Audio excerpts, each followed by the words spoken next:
probably the first time where I was like checking people's outfits out and being like, oh God, that's a vibe. I want to do that. Maybe you'll see me in like 20 years with like a top hat with cogs on it. Yeah. If you do, you can shoot me. I mean, like, I had the conversation with Tom. I was like, you can't be in the band, he dresses terrible. And I actually said that. And Tom, I know, yeah. He knows it now. Do you know what I mean? Honesty's the number one policy. All right. And Tom said at the time, he's like, we can change that. That's the best way to enhance your wardrobe, is buying something dead plain and either putting something on it like a little patch, or even just messing around with the stitching or the colour of stitching.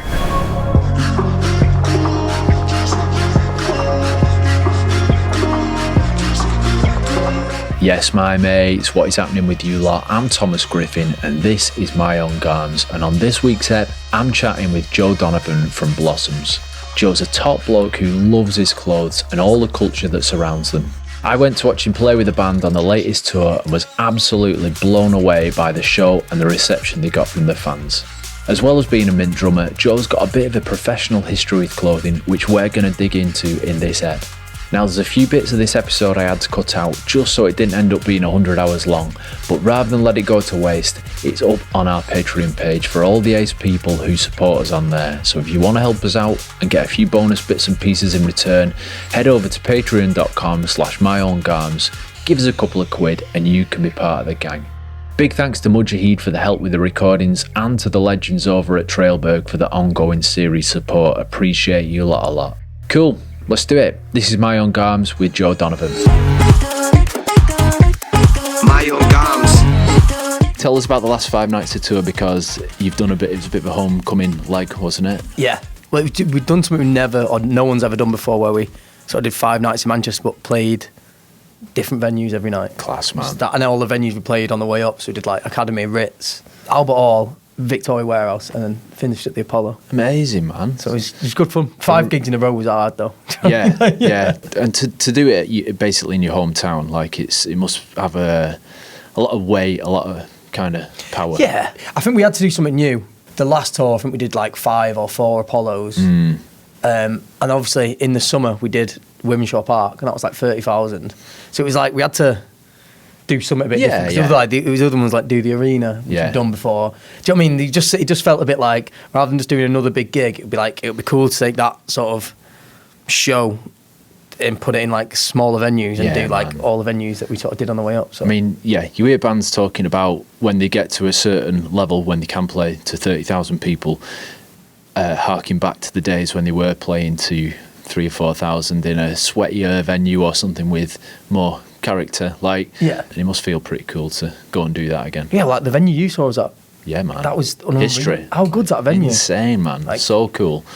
I didn't know the Roses played there as well. Oh, really? They had 2 nights there, I think. Yeah, that was like one of the warm-up gigs after Par All. Wow. I love them venues because they're like a smaller cap, sort of 2,000, but then the stages are like massive. Do you know what I mean? You play some new venues and like the stages are quite small and like same kind, and it's a bit like, whereas them ones, like, because they're like proper theatre venues, they're just made for it. Made for you, because you do a show, like it's not there's props and there's different parts to the kind of narrative of the show. It works on a theatrical stage, I think. That was a conscious effort, to be fair. Yeah. Because so many bands are good. Yeah. Do you know what I mean? Like, I feel like I've used to be a thing. You watch them live. They're not very good live. Or no, I feel like now every band's pretty much good live, and I think that's because of social media and phones. Okay. People know that they have to be like. Do you know, every gig now is getting put out everywhere. Yeah. Do you know what I mean? Straight away, if you do a gig, you can go on your Instagram and you've got like hundreds or thousands of like stories of you playing live. So if you're a bit off it, loads of people watching that going. You don't have to wait for Melody Maker to come out a week later to read about it. It's there. So I feel like people are really, like, but can you remember last time you went to watch someone live and the sound of it? Like, they might not have entertained you, but the sound, it's pretty rare, isn't it, now, where you go, oh, they don't sound very good. It's one of the good sides of social media, forcing everyone to up the games. Exactly. But I think it is true, but because of that, we've been like, you have to do something else, do you know what I mean? Yeah. So we've put this like sort of show together where we like try and do different stuff and just sort of push the boat out and take influence from other people and stuff like that. Yeah, man. Yeah. So the show that we were referring to was Halifax. What was the name of the venue again? Because I nearly went to the wrong one, didn't I? Did you? Oh, yeah. I thought it was called like Halifax. You know it's Peace Hall, didn't you? Yeah. Which is is a mental outdoor venue, which I've not been to yet. It's meant to be amazing, but no, I can't remember what it's called. It's called like the Theatre, the Palace Theatre. It's probably called Palace or Royal Court or something like that. They've all got regal names, haven't they? Yeah, exactly. They're all made for some sort of queen who never visited. Do you know what I mean? Like, might be called Victoria 30, you know? Yeah. It was sick anyway. And in a town like Halifax, which is, it's quite a small town, I guess, to have a venue like that and to have it filled with people on I think it was like a weekday night as well. It was a vibe, man. It was sick. That night you went for a monochromatic look. Everything was black and white, and I kind of got a peek behind the curtain and saw the selection process. And you're umming and ahhing about what the other members were wearing, and them umming and ahhing about what you were wearing. So can you tell us a little bit about the stage wear, how that's grown over the years, and how you night to night select what you're going to wear? So we usually, obviously, each band member has got like their own sort of wardrobe collection of stage wear, blah blah. So when we tour these massive sort of wardrobe flight cases. Yeah. And you basically just shove everything in there. Nothing's pre-planned in terms of like night by night. Literally everything's just shoved in, and then it usually takes someone to go, I'm wearing this tonight. Okay. And then that's it then, bang. Do you know what I mean? Everyone's like in it, and then we're talking about it, and then one person might be like, I was going to wear this. And everyone might go, oh, well, I've not got this to go with that, but this goes better, so you change that. Do you know what I mean? So it's proper like a conversation. Yeah. And what kind of things are you taking into consideration? Maybe what style venue it is, like what you've worn on previous nights, what's clean. Like, literally sometimes it is that, because obviously then halfway through the tour, like someone will take all the stuff to be like dry cleaned or cleaned, but like it's everything. Yeah. Do you know what I mean? Like, oh, this it's an old theatre, like, oh, this is like a suit. Do you know what I mean? Like something like that, like, oh, this will look great here.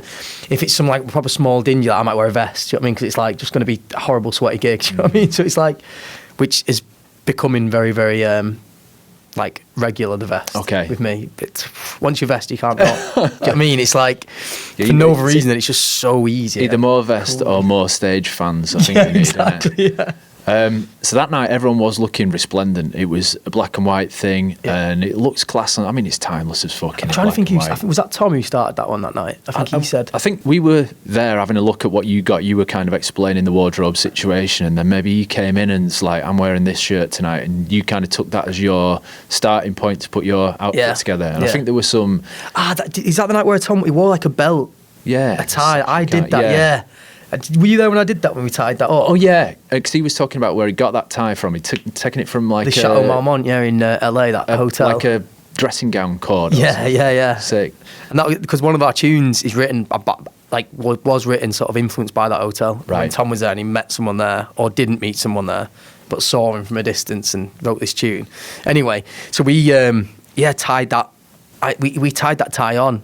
And that was like, just like, I think he was wearing all black and just that white. So then we were like, I'm going to wear like black and then like a white shirt. Or I think I just wore a white shirt that night. I can see like the excitement that it holds for you to do that. Does everyone else in the band feel similarly about clothes, or do you think you care the most? I think me and Tom care the most. And then Charlie cares.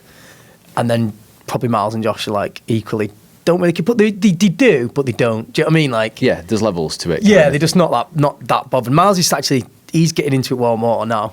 He likes his vintage bits, and do you know what I mean? He's actually starting to like put outfits together himself and stuff. Yeah, I'm talking like he's like a kid. Do you know what I mean? But like, do you know what I mean? But like, some people just don't care, do they? Yeah, I suppose everyone watching this will care to an extent. I mean, there'll be levels to it. But yeah, it's interesting, and I think you can get into it as well. Oh yeah, especially 100%. On tour. You know, you've done 30 nights. You need to fill your days with something. Thinking about what you wear is a good thing to quell the boredom of 100% road life, isn't it? It's that thing, innit? If you feel like you look good, do you know what I mean? You feel even better. Like we were talking about before when I complimented that amazing jacket you've got on. Thanks, man. Like, straight away, thanks for doing it on camera. Yeah, exactly. Yeah. But straight away, you're like, oh yeah. You do. Do you know what I mean? Sophia did it today when I left. She was like, oh, that outfit looks good. I was like, yeah, because I wasn't going to wear this. Do you know what I mean? She was like, looks good. I was just nipping to the shop. I was like, yeah, I will wear this jacket now. And especially when you are doing something creative, like an endeavour that requires confidence or to show, like, to empower yourself through the clothes that you've selected to wear that night. I think it can really elevate performance, can't it? Well, Tom's a good example because you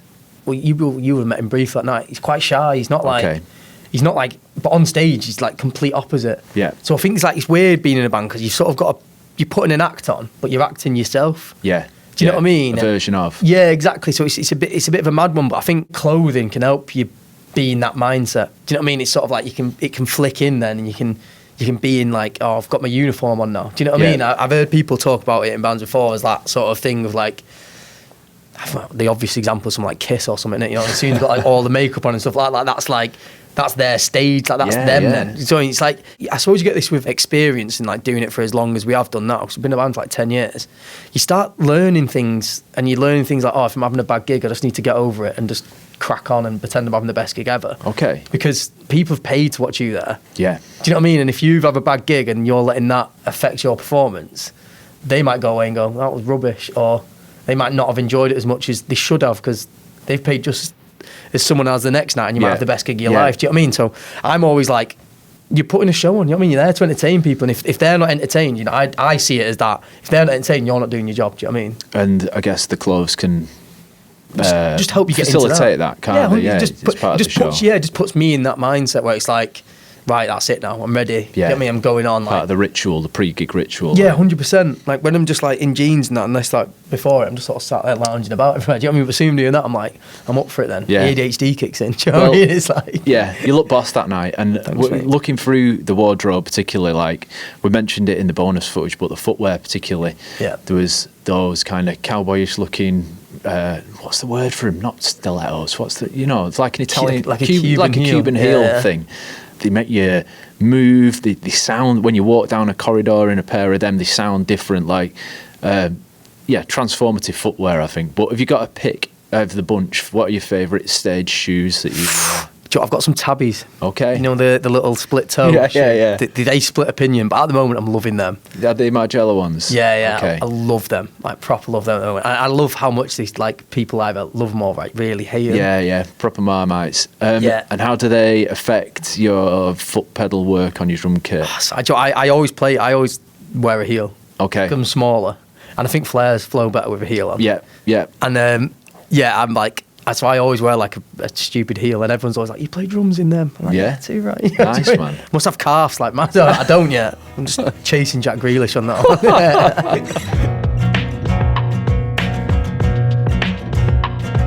So I can't remember where I first heard this. It's probably our mutual pal Neil Summers. Yeah. Chalk that one up. That's the first mention in the proper podcast.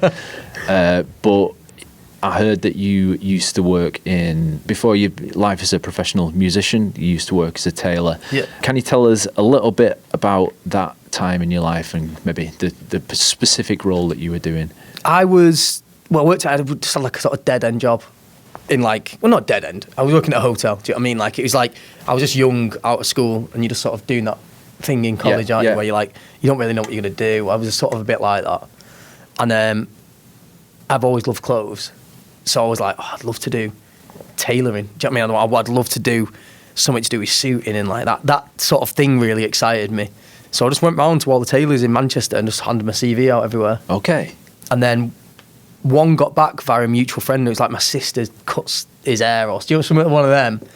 And basically it was like, oh, they're looking for an apprentice. And I went there. And to be fair, at first it was proper, like, it was very businessy and like very like, I was like basically a salesman for them. That's what they wanted to sort of do. And like, that's what they wanted me to go into. But I was like, no, I want to go into like the making of it more. And they had a seamstress there, Claire, who I'm still really good friends with now. She comes to the gigs and that.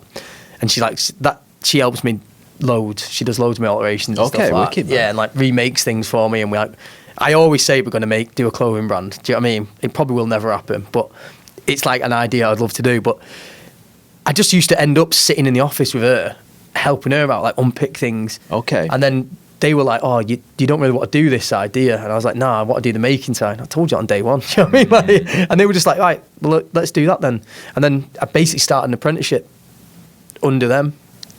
And like I used to go to like a night school, which was literally just me and about 6 or 7 50-year-old women. Do you know what I mean? It was at Manchester, and it was just learning pattern making and little things like that. So I did that for maybe like 2 years, and I made a few things. Like I made myself a waistcoat. I used to make all like Christmas presents. Like I made my dad like a flat cap. Do you know what I mean? Stuff like that. Like I bet he still treasures that. Yeah, he does actually. To be fair, but I don't know. I love clothes, obviously, but I love like the making side of it all. I love Okay. that. And it's fallen out a bit because I've just been so busy. But Yeah. I've got a sewing machine at home. I've got a few machines and stuff, and I always try and like make stuff. Sophia, my other half, she's recently got well into it, and she's well better than me already now. Like she's making like dresses and stuff like that out of like tablecloths and stuff like.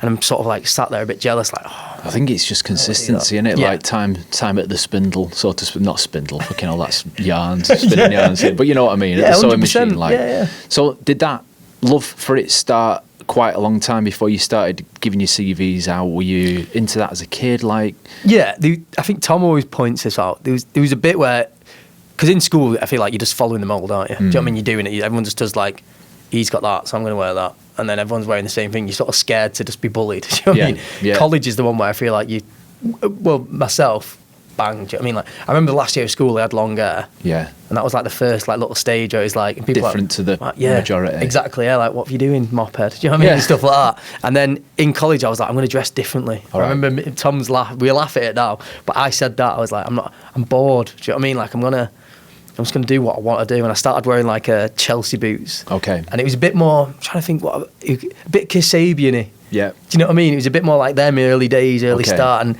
I was a bit like, yeah, that's what I want to do. It's cooler. Do you know what I mean? Because before that, I was basically just like a Liam Gallagher wannabe. Do you know what I mean? And that's what geared you towards wanting to create or tweak at least the stuff that you were, or that you owned or that you wanted to buy. Yeah, and I think just having a bit of identity. Do you know what I mean? Rather than sort of going into a mould or doing stuff that loads of other people have done before, I started like doing things that I thought looked good. Yeah. Rather than doing things like I'd buy like a pretty green parka. Yeah.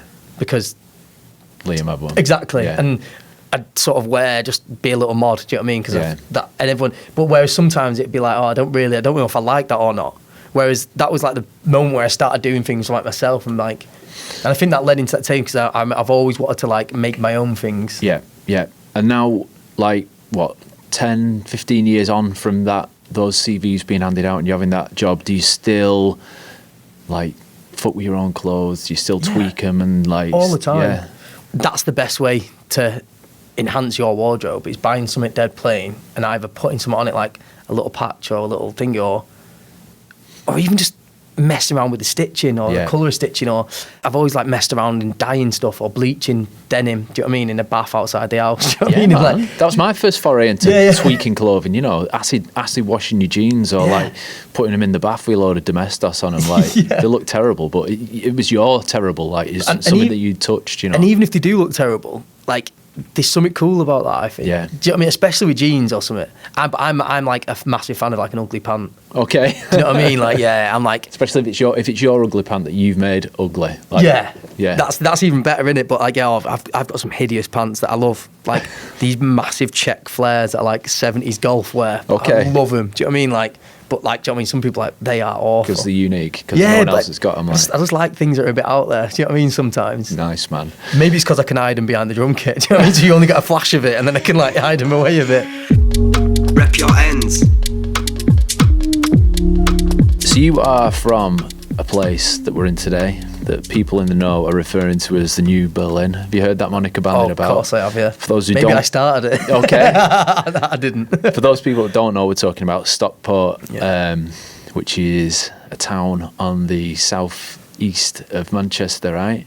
Yeah. Kind of on the way out of the city. You start getting bigger expanses of green a little bit. Yeah, I was going to say, it's slowly getting engulfed a bit by Manchester, Okay. isn't it? Do you know what I mean? But it's very much its own place. Yeah. Can you tell us a little bit about growing up here and what clothes you wore as a young Stockport lad? Growing up here is, I feel like the standard northern working class town.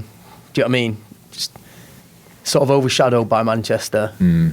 To be fair, early days, my dad was a market trader Okay. and he sold haberdashery, like buttons, zips. So we've always like sort of been in the rag trade, do you know what I mean? Like Okay. that sort of thing. So early days, I remember like a bustling market town because the market used to be absolutely rammed. I'm from a market town as well. Yeah. Chorley had a market that people used to travel to. Yeah, I think my dad used to sell in Chorley as well. Yeah, probably. My mum's mate went to Blackpool on a package holiday, and one of the days was listed as a surprise visit, and they took her back to Chorley Market. She's like, I come here every fucking Tuesday. Like, anyway, it's got a market, but the mad place is when you're little, and and they've got all the gear there and all the kind of like knockoff gear, and it's just you're surrounded by like it feels like it's the busyness, the kind of like the haggling and stuff like that. Do you think that had a formative experience on you? And you're like, yeah, massively. I even think just like that, like you were saying, like the haggling and there's like an element of like fun to it, rather than just being like the mundaneness of being like, oh, that's that. Oh, but you know what I mean? Buying it's like, got energy on it. I'd love it if markets came back. But I think independent shops are starting to come back more, aren't they? You're seeing it now. Like, I don't know. It's just a nicer experience. And when you speak, because usually them people, no matter what they're selling, they've got a passion about it. Yeah. That's the one thing I can't stand. You know, when you go into a shop and you're asking someone about something. Okay. And you know, if they don't really, they're just a bit like, I don't care. I hate people that don't care. Do you know what I mean? Like, why are you here then? Yeah. Do you know what I mean? Like, oh, it's just like, obviously I'm not doing it when I'm buying like a bag of crisps or something. Do you know what I mean? Yeah. I don't think it's someone's like passionate about walkers, but It goes a long way, doesn't it, to making it a pleasurable interaction to buy something. it's just passion, innit? You've got to have passion. Do you know Yeah. what I mean? It's like, and when you speak to someone who has got that, it's so much easier to buy something from it, and so much easier to buy into the ethos of what that is, whether it be a brand or whether it be a style. Like, it's so much easier. Like we were talking about before, like, there's so many good shops in Manchester now, and there has been for a long time for menswear, like Oi Polloi, all them. Like, and when you go in, you speak to them people, they're genuinely passionate about clothes. Do you know what I mean? And then, man. so when you're speaking to them about like brands, and then you go into brands and they sort of like Paraboot, for example, and you're talking about a shoe that's like more like expensive for what some people say what it is, but as soon as you start learning about the brand and where it's come from Yeah. and the origins of it and the thing, you're buying into that story, aren't you? Yeah. But if someone That goes, is all value as well. Like. exactly, if someone goes, oh yeah, there's like a good leather shoe, you just Yeah. go, I'm all right then, I'm not going Yeah, to see you spend later. 400, 500 pound on them. Do you know what I Yeah. mean? So it's like having that like little extra bit, and when someone cares. Yeah. And I think that's what markets had. I think they had that like little bit where people were actually weirdly passionate about what they were selling, whether that they were forced into. Like my dad just took it on from my granddad. Do you know what I mean? Because we had a shop in Edgeley. Well, not me, but like my granddad used to have a shop in Edgeley called the Trimming Centre. Okay. And that's all haberdashery. Right. And they started off just doing markets, and they did well from it, and then bought a shop on Edgeley. Well, I say well, but It made it work. it would have been well, like, do you know what I mean, Yeah, at the time to buy a shop, but they were still just had a shop. And then to my granddad and nana, they'd sit in the shop and do the shop. And obviously because the lads were younger, my dad like do the markets with my other brother, and he'd do like the other market. So haberdashery is a word that I've kind of got a loose understanding of, but could you define it a little bit more for people that don't know? Because there's probably people who know less. I'd say than me. haberdashery is like the little flourishes. Okay. Maybe. Buttons and zips being two examples. Buttons, zips, ribbons, Okay. piping, Yeah. literally anything, binding, bias binding. You know what I mean? Like, then you've got all the other stuff like to help repair things like a Wonder Web. Do you know, like that? Yeah, like for glue. hemming. Yeah, for hemming and stuff like. And I think this is probably what made me want to go into the tailoring thing, because I remember growing up and Seeing the raw materials about that. yeah, and also my mum used to make curtains. Yeah. Like, so my mum's a cleaner. So my dad was actually, my mum was a cleaner, and my mum used to make curtains on the side to like earn a bit of extra money. Yeah. So she's always been sewing. I remember seeing the At home? Yeah, at home, yeah. Just like in the back room, it was like move the dining table, and it was like the floor. Do you know what I mean? Like to make all the curtains and that. And I remember my mum and dad used to make like at the time, you know, like pelmets were like a big thing, and then The like bit that goes above your curtains. yeah, and then the you know them like the ties that ties hold back, curtains, yeah, but like yeah. they're like stuffed, like braided and stuff, Okay. like proper hanging like Yeah. 90 stuff. Dust collectors. Yeah, but I remember like them making like loads of mad stuff like that together. And I don't know, I suppose like just find it really interesting. And even my mum like starting to repair, like I used to have this denim jacket when I was younger. I think it was a Lee one. And it had a massive hole in the back of it, I'm pretty sure. And my mum bought this, or we just probably had it, this huge like patch of like a leopard coming out of like some grass. And I thought it was the coolest thing ever. Sick, Do you know what I mean? man. I was like, oh my God. And my mum just like sewed it onto the back of my jacket. Class. And I was like, I used to love this jacket. You know, like when you there's always a bit of clothing when you're younger you like. And I remember being like, this is even better now. Do you know what I mean? Like, I remember being like, always wanting to wear it. Yeah, man. Like, with like What non-school kind of- uniform day, I was like, I'm wearing the leopard jacket. What kind of age are we talking there?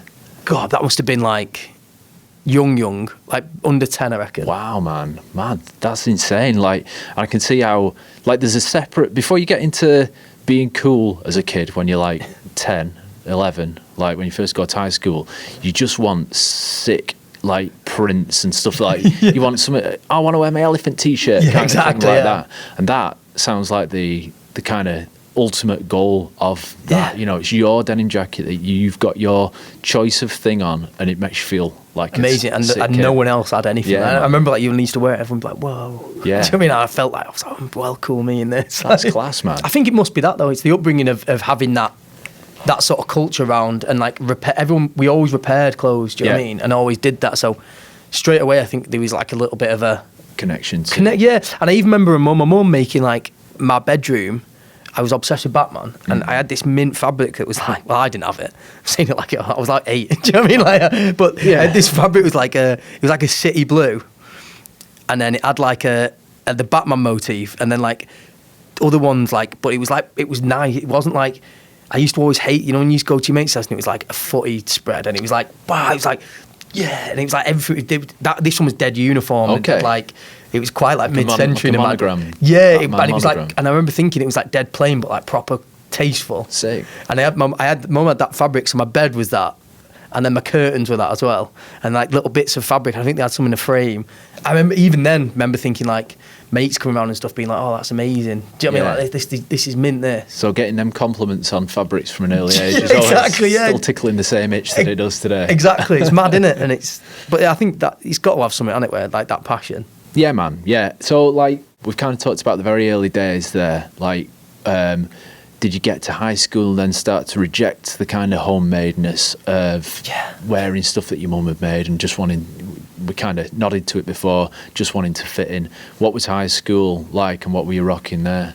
I was like a Mosher. Okay. Do you know what I mean? So I used to wear like the mosh pit. Do you remember? That was a shop in Stockport. That. I've never been to the mosh pit, man. Like, you heard about it though? Yeah, it was just up from Plaza. Describe on the hill it there. to us. So it was like, if you know Stockport, the Plaza, and you go up the hill, it was there, and it had like, I think the logo was the Offspring logo, like the flaming skull. Yeah. So straight away when you're younger, which has got like a mad right-wing connotation now. I'm thinking, has it? Punisher Skull's like a thing. I think it's like that makes me sad. It's just Offspring when we were little. Yeah, that's what I mean. I was just like, conspiracy one that I was mint. Yeah. You know what I mean? Like, but it was, I think it was the skating thing that made me get into it. Yeah. I tried everything. I did a bit of skating. I did a bit of rollerblading, and I did mainly like BMX and riding. That was like my first sort of passions, was like, which were all woven into this kind of alternative Mosher culture. You wear the same things for them that you go and watch Offspring play. Exactly, and it was like that. When I feel like the culture now is like weirdly skating's like well more streetwear. Yeah. And do you know what I mean? Like, I bands like Palace and stuff like that. Like, it's like but back then it didn't feel like that. It felt like the skaters, rollerblades and all them, even though they didn't like each other, but that felt like the same. If you didn't know about that culture, you'd think they were all the same. Yeah. And you think all them like the same stuff. Do you know what I mean? I think just going there, and then, do you remember Note? Yeah. And that became... the skate shop in Manchester. Yeah. But that was started in Bones.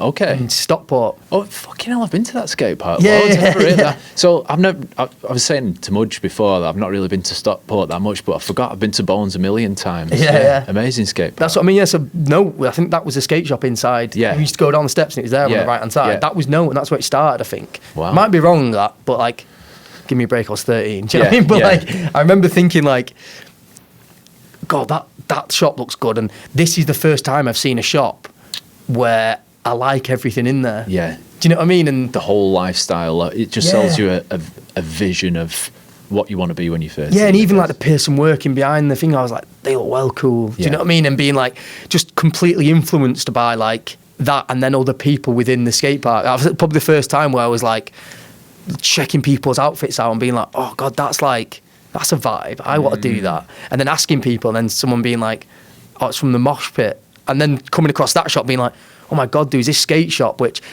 probably leaned too heavily on skating for me at the time. But then I'd found this like shop that was just fashion, and I was being like, oh my God. And I remember my mum taking me, and me sort of being embarrassed walking around it a bit. Do you know, because it was the first time like you're like, not in the gear that you're buying, you're looking to access that uniform. Yeah, like, exactly. Yeah, like being embarrassed to go in, and then obviously my mum could not afford anything in there. Do you know what I mean? Like, I think it was still spenny, wasn't it? Like, you know, Vans shoes and DCs. That was the one. yeah, it's not cheap, is it? It's like and I remember coming away with maybe like it was like 3 badges for like a £5 or something. Yeah. Do you know what I mean? Like just a nod. It was probably a £1, wasn't it? Do you know what I mean? But like the gateway into that world. Yeah, exactly. And then like I remember getting a chain you want me to put on my jeans? Yeah, yeah. I think my dad got it from B&Q or something. Yeah. Do you know what I mean? Like, 'cause the other ones were like so expensive. I remember having a chain, and it was like one of them cheap garden ones where it's, you know, just the oval links that are really far apart from each other. I think mine was But similar. that, like, dude, that looks whack. Like, Yeah. And your mate who had like a bit of money, and keychain, he had like a proper one. It was the do you know the hack was to go down to the market and the choker chain dog collars actually look pretty legit. That's what I had. Yeah. That I worked, did that. Didn't it? Yeah. But then you'd have to hacksaw through the circle to be able to create a belt loop. Mosher hacks of the late 90s. But that was the first like sort of culture, if you like. I think cultures are blurred now, aren't they? But like that was like the first subculture. I felt a bit like, and I was aware of like what I was wearing. Before that, it was just like you just sort of wear what your mum. Then you sort of go high school, and so when I started high school, that's what I was. I was like a bit of a mosher. Yeah. And then because I was always quite sporty, that didn't fit in line with. So then he started hanging around with other people, and like I met Tom and that, and Tom was like really good at footy, and he was on the footy team and that. So weirdly, it was like I had like two contrasting worlds, whereas like these sort of took the piss because I was a mosher, but then the moshers were saying to me like, "Why are you hanging around with them?" Do you know what I mean? So I was in this like mid thing where I'd started to like buy tracksuits and like, do you know what I mean? Started to wear just stuff that I didn't really think about it weirdly. It's like a blurred vision. Like I remember being like really aware of what I was wearing before that time, like when I was a mosher, or when I was like in that, I remember being like, oh, I want this, I want the best jeans, and do you know what I mean? I want the baggy ones, and I want to do all this. But then weirdly, when I started high school, I remember just thinking it was more about, oh well, they've got that, and it was only the last year of school where I started like, I'd just fuck my blazer off and wear like a cardigan, and then I used to like colouring my tie with like highlighters. We must have had a lapsed uniform code at your school. Oh no, but they didn't. To be fair, I used to get shit. But but I was like, and I don't know. I remember, and I bought these like leather Converse, like black leather Converse. I remember that because you could get away with them at school. Like. Yeah, and also I think that was the last year of school, and I was a bit more like, do you know what? I don't care anymore. Yeah, and I think even might be like I said every school, but I think in my school that was where all like everyone just got on. Before that, it was like chavs, factions, this, that. Yeah. Whereas everyone in the last year was just a bit like, I don't really give a shit anymore, mate. Do you know what I mean? And you just sort of grow up a bit, don't you? It's weird how like fast that happens. When you first start, I was like literally petrified of putting a foot wrong and wearing or not wanting to stand out. But then in the end of it, you're just a bit like, oh, I'm going to do. And that feels great at school. Yeah. Like it feels like you're in an American film then. Yeah. Which is what I always wanted school to be. No, well, I think that was college for me. Yeah. Because that was the bit where you could like really go, I'm going to like go out here and I'm going to wear whatever I want every day. Do you know what I mean? And like, so you kind of left the teenage Kerrang and sportswear behind and started to wear what at college? College was like, it was hinting on, that was that time where I said, I'm going to change it up. Do you know what I mean? I remember like, having a conscious discussion with Tom being like, I'm going to change what I wear now. And they're heavily influenced by, do you know what I mean? Like Top Man. Yeah. But in a way of like trying to change it, not just wearing like, do you remember them little shirts over like a 3-button? Like, 3-button Henley, yeah. Yeah, that's it, the Henley shit. It was like, and I was like, I'm not going to do that. No, I don't want to do that. I was like, everyone's doing that. Because it was too available. It was everyone did it. Don't get me wrong, you did have a time of doing it. But I think I just quickly became like, I'm not, I want to change it up here. Yeah. I've got really into like coats. And I am still like a coat, like, and it all started with this Lyle and Scott coat that was pretty much just like a Burberry Carmack. Do you know what I mean? Like it was like dead plain, dead basic. Everyone else would just be like, that's just a nice coat. Do you know what I mean? But for me, I was like, oh my God. Yeah. And I couldn't afford it. And I remember taking in an unpicker from my mum's and taking a button off. And then the guy was like, I was like, can I have some money off? Because it's not got a button on it. Nice, man. Do you know what I mean? And he gave me like, you could sew it back on when you got home. Exactly, yeah. And he just gave me like, something probably like 5% off or to like 10% off. Wild manoeuvre. Yeah, exactly, yeah. That's nuts. And like, that was probably the first time I remember like full on styling outfits or like thinking about outfits or like mainly going shopping for just maybe one item to finish off an outfit. Yeah. Before that time, it's just like you go shopping and get like bulk load of like stuff, and your mum was there and she was paying for it all. Do you know what I mean? Like, and you were just like Top Man and River Island maybe, and you were getting basics and that was it. Whereas like that was the first time where I was like, I was going into town and I was shopping for certain things. I'd come away without nothing. Do you know what I mean? Or sometimes come away with something I liked. And when you start seeing the vintage shops at the time, like Carl and stuff like that, do you know what I mean? And so this was your first kind of forays into the big city from Stockport, is it? Yeah. I did buy a jacket once from Superdry. which Okay. I feel like I need to own up to. You know what I mean? Like, It's so hard, man. Superdry gets so much flack on this podcast. Does that, we should do as well. Do you know what I mean? Like, I'm there with it. It was dead plain. It was not. It was actually. Do you know what? If I showed you it, you wouldn't think it was Superdry. It didn't have loads of branding on it. I'm proper backtracking now on my decision before people like cancel me. Yeah. You know what I mean? Like.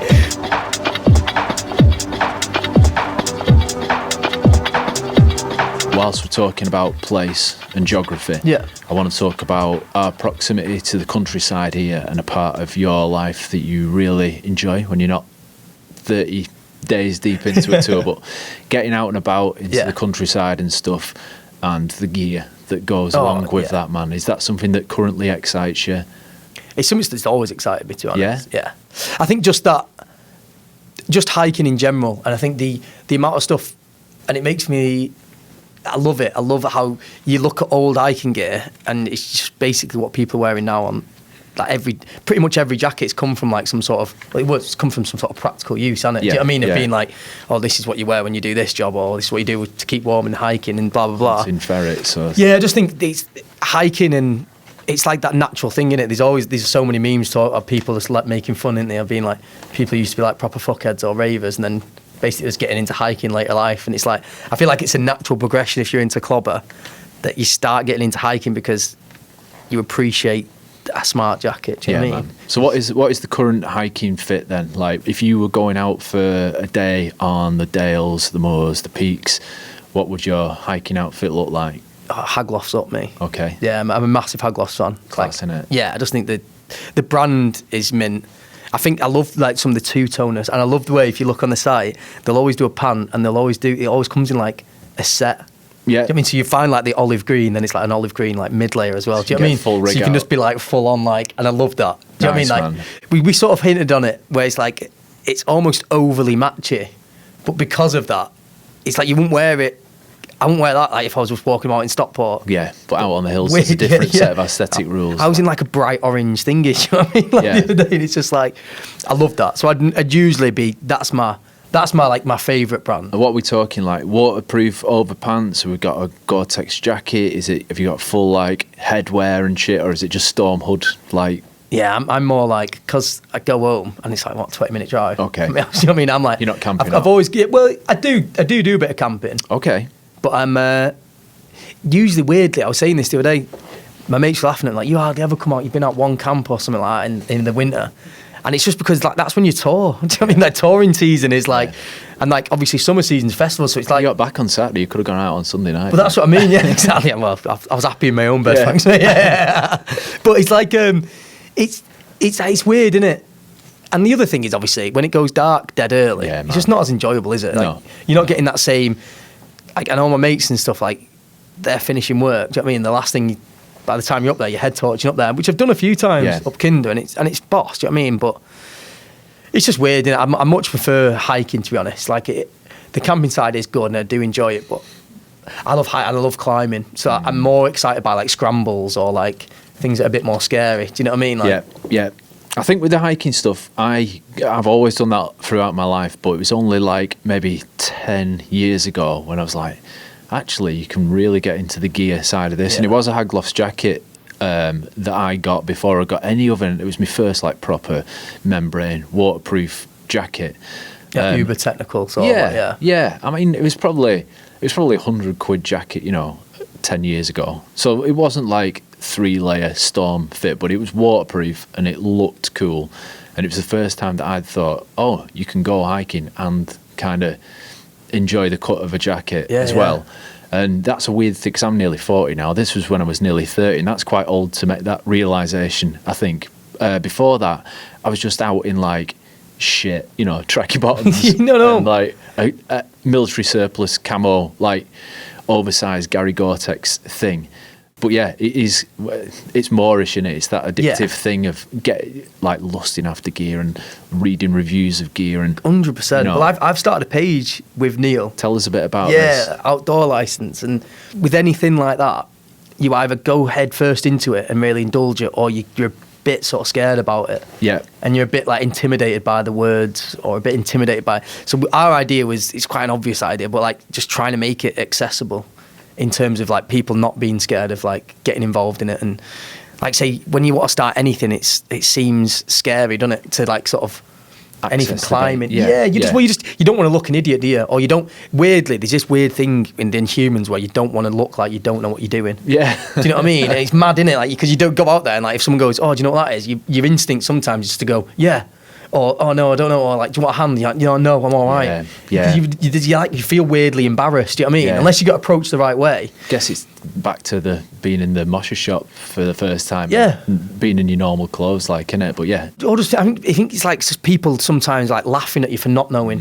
It's like, I'm a meta now. Do you know what I mean? Like, yeah. Is that thing? So I think we wanted to make something where it was basically just like a proper user-friendly, easy blog that you could read and just slowly start to learn about if you wanted. Do you know what I mean? It's quite an old school idea in terms of like it's a blog and it's written. It's off social media. Yeah. I know you're on it, but like, yeah, we've got but it's not the main. Yeah. It's not the main landing thing. Like the site is definitely the main landing thing. We've sort of soft launched it. Do you know what I mean? It's not like we've not done like a big thing, and we're sort of slowly building it, and we've got some great like Joe, who did it with us, another Joe Light, and Joe Norton, are just two of my mates. And Joe's an amazing photographer. Yeah. Like he does all the photography like Ellis Brigham and all stuff like that. And Jordan's like this unbelievable fell runner. And he's like absolutely smashing it. Wow. And he's actually got into fell running as we started it. So he's writing about his experience, like, do you know what I mean, from starting out now. And like, it's just really, I ain't written anything yet. I've got a few things like I'm going to be writing about, but. And it's primarily word and image based, like. Yeah. That's the stuff that you produce. And meetups. Okay. That's the big part of it. We've done one and we're doing another one soon. You have to come up to it. Is it next Sunday? Yeah. Got a big Saturday night planned. Love that. No better way to get rid of an hangover than on the hills, though. Do you know what I mean? Like, you're right, man. Yeah.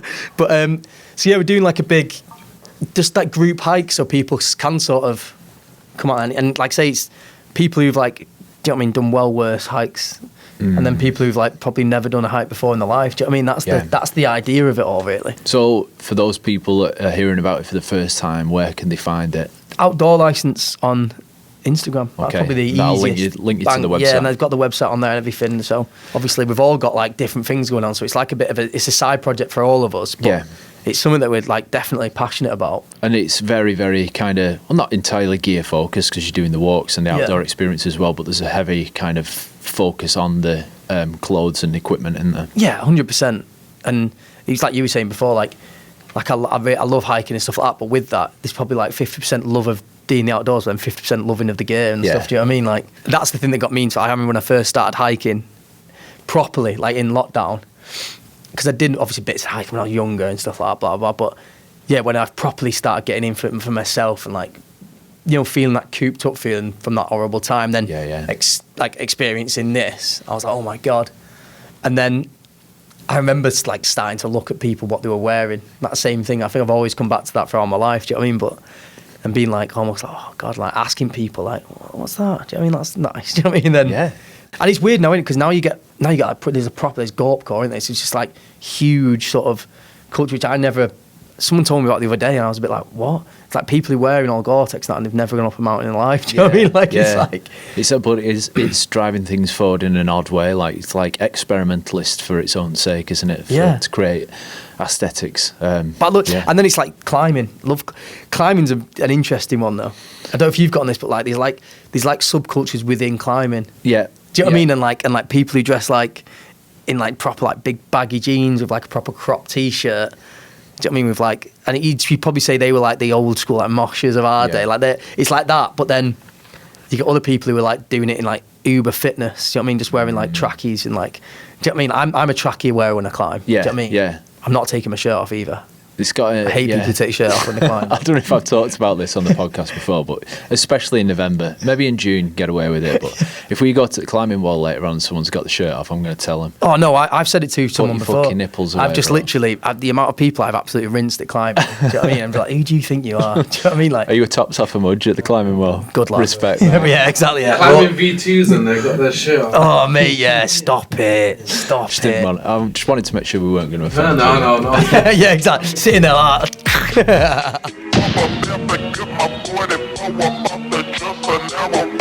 Talking about expanding horizons and geography, so the band Blossoms have taken you all over the world. places that I imagine you wouldn't have gone without being in the band. But I think I've been on like 2 planes before the band. Yeah, You know what I now mean? you've been to every continent. Like, God, yeah. been to Australia. Yeah. Madman. Yeah. So far. Tell me, where are the best dressed Blossoms fans from? Oh, God, that's hard, isn't it? Japanese people. Okay. You've played over there a few times, right? Yeah, loads, yeah. Have you ever been? I've not, mate, no. Even just like everyday sort of people and that. You know, just like going to work or everyone looks mint. Yeah. There's like a slickness there that's like, I don't know what it is about it. And imagine it's like what the old school Italy was like. Okay. Do you know what I mean? Like we mentioned before, like Italy's weird places. Some people who just look incredible and other people who just like some sort of chav. Do you know what I mean? And it's like, but over there, everyone looks so cool. And like the clobber fits so well. Yeah.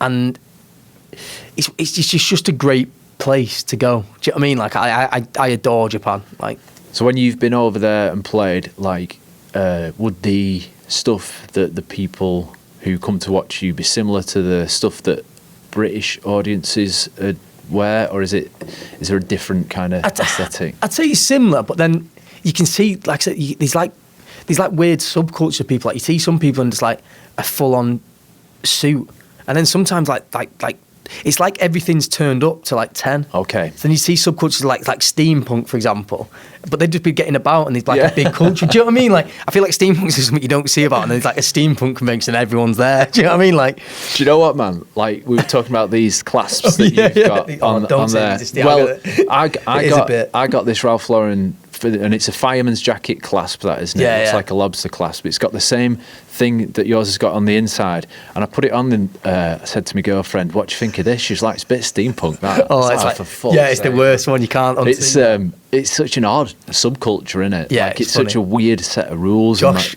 in our band, we have this thing where we all say each other is a steampunk because Okay. you know it's going to piss each other off. Do you know what I mean? So I always say Josh is the most steampunk, and he'd be like, what's "Fuck off." What's steampunk about him? He's very steep. Josh always laughs because he says it's futuristic Victorian. Like, Yeah, that's the that vibe. is And like, that is steampunk. fucking weird, Yeah. isn't it? Like cogs and goggles, man. What's that program called that So weird. Craig Charles used to present? Scrap Heap Challenge. Yeah. Very steampunk. Yeah, very. I used to love that program as well. So maybe I am a bit. It was a great way to spend a Sunday afternoon. Maybe wasn't you'll see me in like 20 years with like a top hat with cogs on it? it. Yeah. If you do, round glasses. you've got you can shoot me. You know what I mean, like, it's here now on camera. If that's the case, do you know what I mean? There might be a revival, man. It might be the thing that's next up. I don't want to be here if that's the revival. Do you know Well, what I mean? TikTok kids will make it look cool anyway. I'm sure. Nah, end me now. Anyway, yeah, talking about places around the world. So Yeah. we've talked about the fans, like Japan as a country, like. But I think even Japan, like, there's loads of guys on Instagram or TikTok and stuff, and you see photos of them. There's a guy, I can't remember his name. It's like a notorious guy who always gets about in like immaculate suit pants, and like he always has like an amazing knit on, but he's always got like a super technical jacket on. Okay, Japanese lad. Yeah, and he's older though. Right. He's old and he's just like old boy. And maybe it's more in like that sort of suiting world. And this is what I always get confused with, you know, because I'm like I love that side of everything as well, but then I also love the other side. So it's like my things are mixed, but he just wears like this, and everything just looks mint on him. Do you know what I mean? He wears like they're almost like a trucker boot, but like they're like suede, but I can't find him anywhere. They're like not big, but they just look mint, and he wears an amazing suit pant. Like I say, just an amazing like roll net. And I bought a really good roll net the other day. I was away, like from a vintage shop in Brighton, with the idea of looking like this guy. Do you know what I mean? I was trying to wear it with like these suit pants. I think the suit pants that were on that photo. Okay. I was trying that with like a long sort of trench coat that was belted. So when I was trying to make it all work together, and I was a bit like, I had this idea of like looking like one of them like sort of 80s businessmen in New York. Slash that guy. Do you know what I mean? Didn't work. So I was like, ditched the trench coat. I was like trying to do the technical coat. Yeah. I just couldn't do it. It's because he did some people just effortlessly put. Do you reckon it is effortless, or do you think it is effortful and they reap the rewards of the heavy effort that they put into it? I think so, but I mean more it's effortless, like just the way it hangs on him. Yeah. Tom's the same. Yeah. So I hate going shopping with Tom, Right. our Tom in the band, like, because it just, anything he puts on just looks mint on him. So like, I put a jacket on, I'm like, oh, I love this. And he'll be like, oh, do you mind if I try it on? And I'm just like, nah, because you're going to look well better than I do. Do you know what I mean? Like, so don't do it. He's about fucking 7'3", and He's got like that sort of model build. Yeah, he has. And everything does look like really good on him. Yeah. Do you know what I mean? It's that hang in it, I guess. And I think some people have that or you don't. I definitely don't. Like, I find it well easier to dress other people than myself. Okay. Like, that's a career for you. Yeah, well, I love dressing other people. Like, say, like, not so much now, but it's definitely the early days and stuff. I used to help Tom, and I still do to a degree. Yeah, bounce ideas about. But Tom now loves it. Yeah, and he does it. Do you know what I mean? And he's well found his style that he's like well more comfortable in. But I much prefer dressing other people. Okay, was he open to that early doors? Like, were you the guy that people, because you'd kind of done a bit of the tailoring stuff? 100%. You were the guy that people went to as like, does this look good? What else could I do with this? 100%. Yeah. That felt very empowering for you. Yeah, that was definitely like early on. And yeah, don't go looking because this could be some tragic mistake. Do you know what I mean? But I'm definitely better at dressing other people than myself. Yeah. Do you know what I mean? Like, and I think that's that thing with me. I just don't think clothes hang well on me. It's because I'm like, you're always your own. Everyone's always their own worst critic, man. And I think it's because you're like, do you know what I mean? I'm blocky. I'm quite wide. Do you know what I mean? And small. So it's like, when you've got an idea of what you want it to look like in your head. Yeah. And sometimes you do it, and when you do it, you're like, oh. Yeah. Like, I went through a wedding the other day, and like I had this like cream double-breasted thing on with like these olive pants, and I was like, and I nailed it. I'm not bothered. Do you know what I mean? Like, because I can say it because it happens once every 10 years. Yeah, do you know what I mean? Like, and I remember putting the outfit together in my head, being like, oh, that could look good. Going home because the wedding was in like 2 weeks, and putting it together. And I finished off with this like 70s knit brown tie, and I was like, oh, I'm buzzing with that outfit. Do you know what I mean? I remember buying these like proper nice brown vintage shoes off eBay for like £6. Do you know what I mean? Like, to finish it all off, and I was like, and the outfit was just mega, and I loved it. Class, man. I'm happy for you. Yeah, that's what I mean. It was like 10-year celebration. Let one firework off in the garden. Do you know what I mean? Like, because it just so rarely happens. But I buzzed off it. Yeah. And I love it when that happens, but when it doesn't happen, which is quite regular, do you know what I mean? It's like, it's like the worst. So, yeah, I know what you mean, but I think some people just have a hang where they just like anything they wear can look good, and it's like, well, we did a fashion shoot the other day. Go on. I can't remember what the magazine was, but we had a stylist. We're always very much like, no, right. We sort of do our own styling. Okay. Do you know what I mean? But this time, like, we met the stylist prior to it, and she was speaking to us, and we really got on with her, and she was really good. Class, man. Yeah, and when you find that, it was like, and she was really good as well, because she was a bit like, this is what I had in mind, try it on. Have you got anything else? Do you know what I mean? She just opened to the idea. Like. Yeah, exactly, yeah. And I think that's the one thing that we're very much like. So, but just Tom just putting on these things, you know what I mean, straight off the peg, and they were just like, all of them just like, just falling around. I was like, oh, you. Do you know what I mean? Like, I was putting these jackets on, I was like, oh man, like, I look like an idiot. Do you know I bet he's shit at climbing though. Yeah, he's not as good as me, but he's tall, isn't he? So it takes me about 7 moves, do you know what I mean? He'd be there, yeah. We talked a little bit about going around with the band. Where is the best place? And you mentioned you nipping off to Brighton when you were down there. Like, where's the best place that you've been on tour for vintage shopping in the UK? All over the world.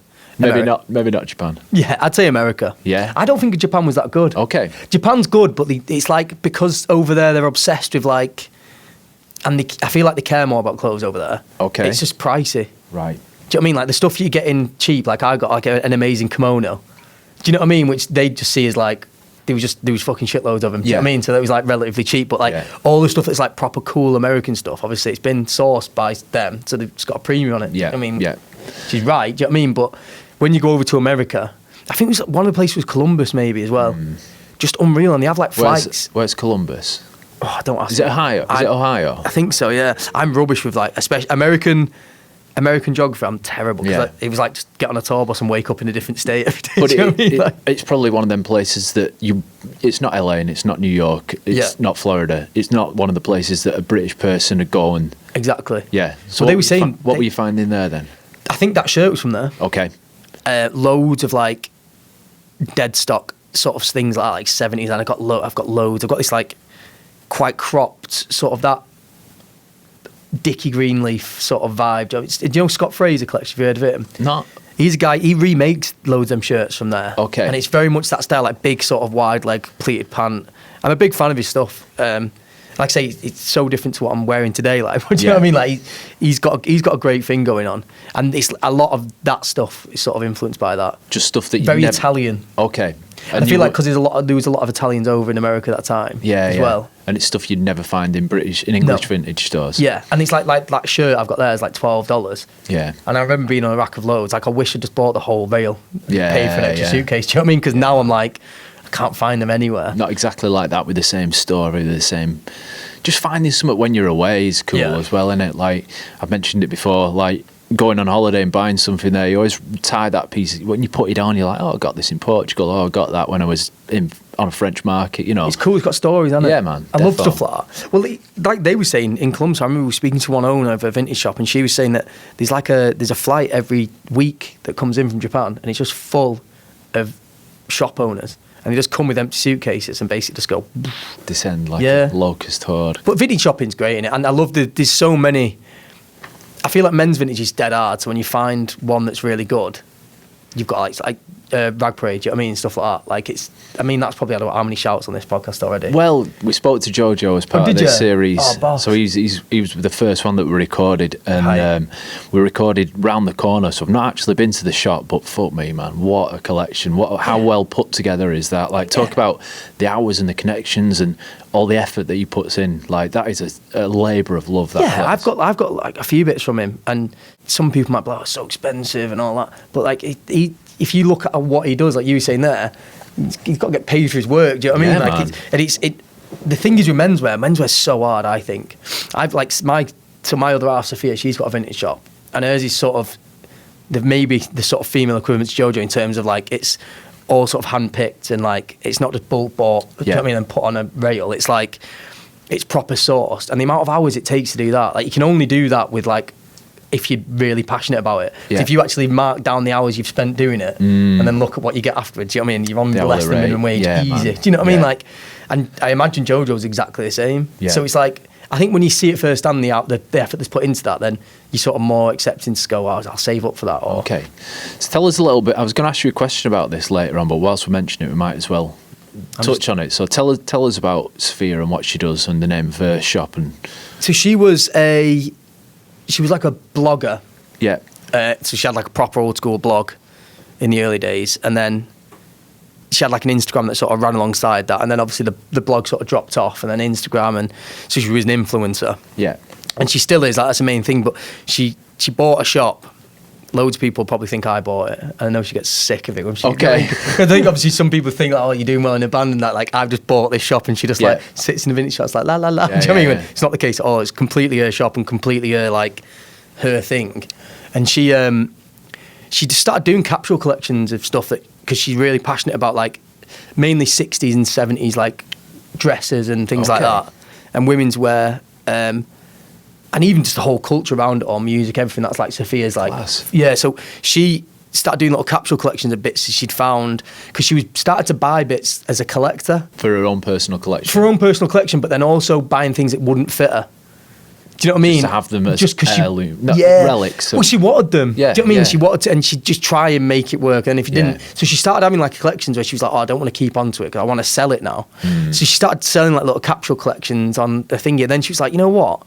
I could do this. So she bought herself the shop and she was like, I'm going to treat it as like my office, like sort of go down there so I'm not just doing everything from home. And then, basically just started doing the vintage shop. And like I say, I've gone around with her to loads of different places because I've got like the dad car. Do you know what I mean? So like, my boot just gets filled up with like, and like I say, the amount of times we've gone places and Sophia's like, there's nothing here. And I'm like, we're in a warehouse full of clothes. Like, there's nothing. She can smell it. She's got the eye, the sense. Like, yeah, and she'll even just like, she won't just go, she's not just going to buy like, and I think it's that thing again, it's because it's such a passion project as well. Like, it's funny, she's had people come in, stylists, who like doing stuff for like 60s programs and stuff like that, and they want to buy like the rail, and Sophia's like, I don't want to sell it to you because I've worked so hard to and she's like, I feel weird because I do want to sell it to her because obviously I've run a business as well, but also like I've worked so hard to get all that, so I'm just come in and sweep away. It's not like I've got loads of stock in the back I can just shove it there. Do you know what I mean? Like, it's not how it works. Yeah, so it's like the same. I imagine with Jojo, it's like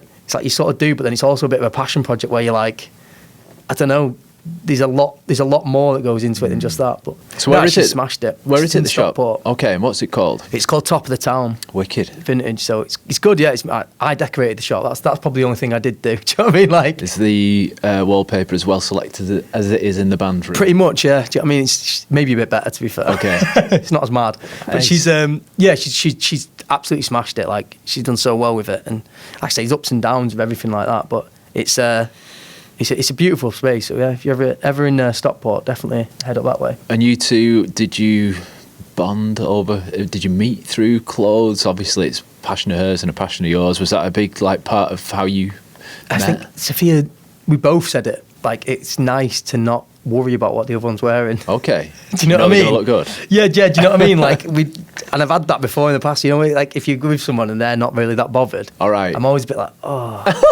Do you know what I mean? Like, Don't wanna know you. Gives you the ick. Do you know what I mean? It does.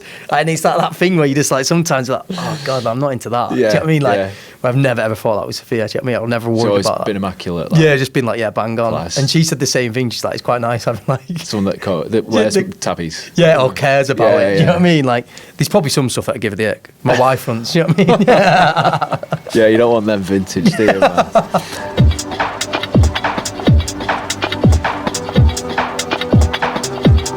I love with the band how you're always very the names and the characters are at the forefront of all the kind of promotional thing. It's very much a sum of the individuals. Yeah. So tell us about the other lads and how they dress and who's had the biggest Garms glow up throughout the 10 years that you've been together. Oh, Miles is definitely the biggest goal. Okay.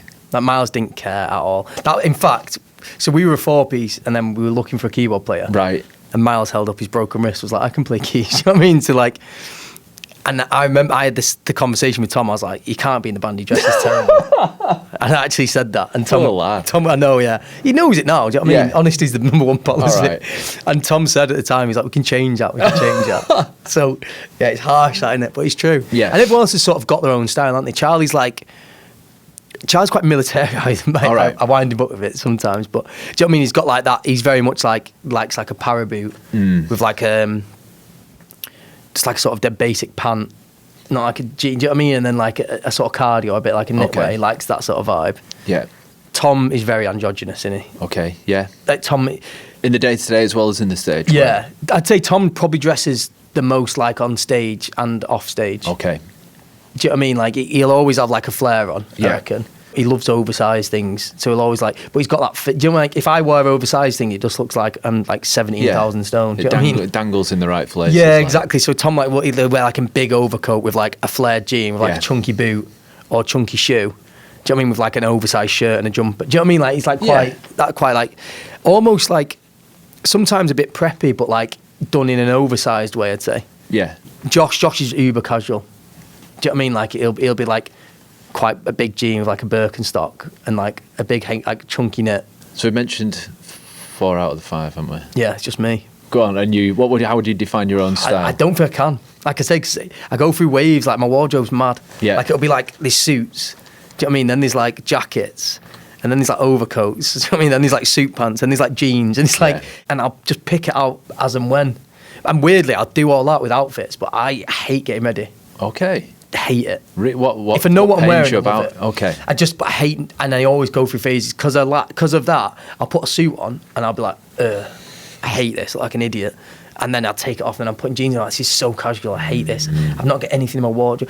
Do you know what I mean? Like, half the time, most time, I'm in like trackies with like, because I'm doing something like I'm going to the gym or going climbing. Yeah, yeah. So half the time I'm in, weirdly, I spend more time in like active wear or walking. How So- big is your preparation pile in your closet? Because I'm the same. Like, I actively like getting ready, but when I see the detritus of my decision making, Yeah. and I have to spend like it's like an hour. Yeah. All my life seems to be putting away clothes. like, yeah. I'm like, or just trying to put together outfits. yeah, I hate it and love it. It's a proper love it. Like I say, when it goes right, it goes right. Yeah. And I love it. Yeah. And it's effortless and beautiful. When it goes wrong, it's really wrong. And I'm like having a meltdown and Sophia's like there trying to chill me out. Do you know what I mean? Does she help? No. Just a sounding Oh, board? she's awful. All right. But I think she's just sick of it because it's daily. Yeah. Like I say, I hate getting ready. Yeah. Like, really bad. Like, I'd say I love dressing other people, I hate dressing myself. So we've established that each of the band has a kind of slightly different take on clothes. Do you think there's a through thread that ties you all together? I think it's the stage wear, and I think it's that decision of the communication of what we're going to wear. Yeah. But I don't to think achieve that coherency. Yeah, we've never turned up to a place or like say we've got some award ceremony or something. Do you know what I mean? Something like that where you're like getting pictured together. We'll always speak prior to doing it. Yeah. What we're going to wear. Do you know what I mean? Just to get some sort of coherence or. Yeah, man. And I think the reason we do that now is mainly for clashing. Yeah. Do you know what I mean? Like it's got to that point now where all the stuff that we would wear, that we all know what we've got. Like I say, all our clothes go tall together, so everyone knows what each other's got. So it's more about like, so we're not basically wearing too much the same thing. Yeah. Sort of the opposite of how when we started and we were all wearing exactly the same thing. You get to a point where your own personality start creeping out a bit, where it's like, and that's the hardest thing, is looking coherent but also having a bit of individuality. Do you know what I mean? And like I say, that's like a bit effortless now. It's not something that has to be spoken about as much, or can be spoken about at like half an hour before we go on stage, for example. Yeah, man. And I guess that kind of reflects how you have to be in a band, in a creative endeavour. You've got everyone musically, but fashion-wise, clothing-wise, shows their own individual personalities, but musically as well, everyone's bringing a certain aesthetic and a certain taste level to the whole to create hopefully a beautiful piece of art at the end of it, I guess. And I mean, how many albums in are you now? 5, yeah. Critically acclaimed, number ones. Like, you're obviously doing something right there. But I think it's that thing we were talking about before. I think there's more to it than just being good. Yeah. Do you know what I mean? I feel like, and maybe there's not. You know what I mean? Because there's bands who don't really care. Yeah. And that's great. But I think when you do care, I'd like my band. Do you know what I mean? All the bands I've had, Oasis are a big one. Like, I love the fact that Liam cares. Yeah. Do you know what I mean? Like, overtly cares. Yeah. As well. Exactly. And I love that. Do you know what I mean? So it's like, and I think I'd like, if I was into a band, because when I get into a band, I'm really into it. Yeah. And you look into everything. Like, even Arctic Monkeys, remember when they first started and then they came back with like, Are You Mine? And he started looking like, and started wearing like Boss leathers and like just looking cool and stuff, and wearing like, and I remember being like, whoa, that's a Boss vibe, this. Yeah. And so I like that. And I think it's just a little element of like people can go into if they're sort of buying into the idea of Blossoms rather than just musically sort of like. It's interesting, man. I think it's changed loads since I was little. Like, I think the musicians that I liked when I was little, like, actively tried to look like they didn't care. And if someone asked them, they would have said they didn't care because it was antithetical to being a pure artist. It was like, you can't care about clothes, that's a sign of maybe capitalist consumerism, or it was non-artistic to care that much. And people, I mean, Kurt Cobain being a prime example, even though he looked fucking incredible, and he was getting styled by, for magazine shoots and stuff like that. He wanted to look like he didn't care, and saying that he cared would have been the opposite. So anti. But nowadays, and I guess Liam spearheaded that a little bit, like actively wanting to look good while you're doing your thing. Yeah. I think Liam's one of them though, isn't he, as well? Which is weird because he's not that tall. He's not a thing, but he's one of them where just clobber hangs off him. Yeah, the way he moves. The right way every time. Like he's one of the coolest people ever, and he's obvious. Yeah. We've never shied away from being like we're a band, but we edge on that pop thing as well. Okay. And I'm not bothered. Do you know what I mean? I'm not sitting there going like, oh, I'm in this like cool indie band. Do you know what I mean? Like, because then, but I suppose we are, and we're all mates from school. But then we're also like, no, we're just like, I don't want to play dingy little venues. Do you know what I mean? Like, I want to be as big as we possibly can do. Do you know what I mean? Like, and I don't know. I think because we've not shied away from that, and it's just out there. And like, like when we go on stage, we do sort of wear like suits or like stuff like that. It's like, and it's like a show, and it's not like I you know when you see some people and they're just like I'm like, you chose to wear that. I just don't care. Do you know what I mean? Like, it blows my mind, and that's fair enough, isn't it? Like, because each their own, and that's like their style. But I couldn't imagine getting in that frame of mind to go on stage in like a pair of jeans and it's like a t-shirt. You know what I mean? Like, it just seems so alien to me. Yeah, man. Top 3 selected. I've asked this to other musicians in previous episodes, but I'm going to do it again anyway. Okay. Who are your top 3 best dressed musicians of all time? This will change hourly. Okay. But there's one consistent. 4:30 on the 24th of November. Yeah, because I was going to say, you ask me again tomorrow, it'll be different. But there's one consistent, that's Liam. Okay. I just think, like, iconic. Unfuckwithable steez, yeah. Just like the Umbro jumper. Do you know what I mean? Like, that's the way it's washed, that jumper. Like, I've looked, because Pretty Green did an Umbro collab, didn't they? It looked good, like, jumper. Oh, it was beautiful, man. And maybe it had one too many things on the front of it, but that colour, that like, what would you call it? It's like a washed out denim. Yeah, washed out. Yeah, it was just like drill top thing. Yeah, navy drill top's been in the wash and been hung out in bright sunshine for about 7 times. Yeah, and I guess like the reason we think it looks good now is because Liam's made it look good. Like, I've got an old City one, like, you know, the Big Brother one. Yeah. And that's me like trying to do that. I don't nail it as much as Liam, obviously. But Liam Gallagher's definitely in there, number one. Just like and has been for the past 30 odd years now. Like, he just looks cool, doesn't he? He's just a cool person, and also just like pioneer, really. Yeah. In terms of that ultra sort of streetwear, he's almost made his own subculture of like. He has, man. Like when I used to get shit on eBay a lot. One of the terms that you'd see pop up, you know, you type L into eBay and the first thing would be Liam Gallagher. Some people just search for clothes by typing in Liam Gallagher clothes and then buying shit from there. Yeah. Like, and I can't think of any other person really that people do that for. No, I can't either. But yeah, he's there. I think Alex Turner's got to be there. Okay, Arctic Monkeys, Alex Turner. Yeah, which I can see some people will be like, that's a bit of a mad one, but I quite like. In terms of, I like the way he changes. Right. I like the opposite of Liam. Liam's been Liam and like sort of had the same style throughout this whole. Yeah. Very stubborn to that style. Do you know what I mean? Like, okay. Almost like I don't know, like took the piss out of other people who didn't. Do you know what I mean? Do that style. Like the Kasabian one where he's like takes piss out of the shoes and do you know what I mean? Like funny. Like, but like Alex Turner. Well, I suppose that's a test because obviously they were so young. And you can see him almost like grow up, and then now he's sort of doing the crooner thing, and it's like sort of almost that like New York poet vibe. Okay, like, do you know what I mean? Like, I don't know. I've not really followed their career very closely, but I've got the kind of like skinny indie look, leather look, and then what's this crooner thing he's doing? That's what. Yeah, it's not. It's like a suit, but it's not like ultra clean, ultra fitted. Right. It's quite baggy, like undone buttons. Okay. Collar, like cuffs over. Do you know what I mean? Over the top. All right. That sort of vibe. But in an artful way, like. Yeah, dishevelled in a way of like.